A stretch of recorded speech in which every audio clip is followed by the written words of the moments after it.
that's a lot of diverse experience all around the world. I mean, you were probably one of the It, most well-trained, most experienced operators for that time when 1990 hits. And what August it's 1990, interesting. U.S. ends up, Kuwait and all that sort of thing. I mean, Kuwait and all that. It is interesting. I think that because of the Brits, basically they want you to do a bit of everything. And there's this thing called a complete soldier.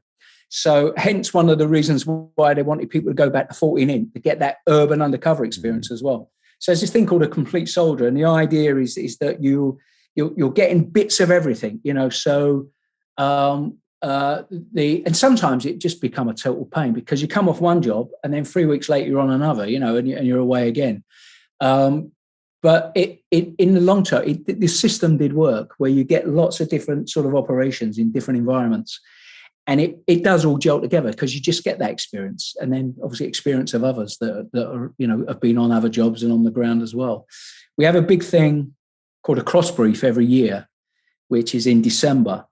And what happens is then whoever's there within the regiment, they all get together and everybody comes up and they do presentations on the jobs that have been happening, what they've learned, what was good, what was bad, what was indifferent, what we need to change. And then everybody's allowed to put their input in just to improve sort of, the effectiveness, this whole thing of this pursuit of excellence. Oh yeah. And, it's fantastic. And it was good.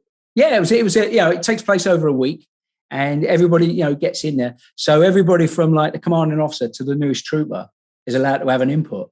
And you're allowed to speak your mind. Sometimes it goes a bit overboard because obviously there's a lot of people with a lot of things to say. Sure. But actually, it's a free forum, and everybody can have a chest poke at everyone. And the reason why is because we need to improve on what's already been done. No, it's amazing. You're making the organization stronger as a whole. Yeah, and I always, exactly. From reading, your book and growing up as a little kid, anything on the SAS, I would snatch it up and read.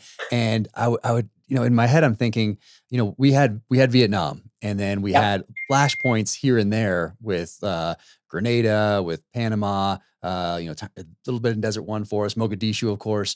Those are flashpoints here and there where if you were in the right place at the right time, you went and did that, but it wasn't some like sustained combat operation or it wasn't sustained operations like you guys seem to do really from the end of World War II up through today, all around the world, staying sharp by being in these places. There's 1 year since the end of the Second World War, there's only been 1 year where there haven't been operations, and that was 1968.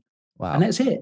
Every single year there's been an operation going on, involving if you like the Green Army, the regular army as well as special forces. And I think that's a lot to do with our old colonial past, and again the agreements that we've got and all that sort of stuff going on.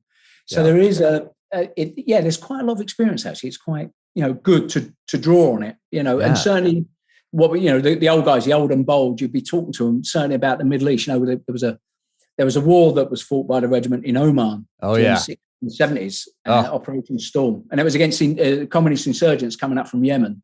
Mm-hmm. And so obviously all the Middle Eastern stuff, you talk to some of these guys and there was quite a famous battle in Mirbat where 6 guys and they had a 25-pounder gun and a mortar, and the insurgents were so close they had to physically hold the mortar vertical to get a decent range, because literally they were trying to drop them at 100 meters away with this 25-pounder and a mortar round.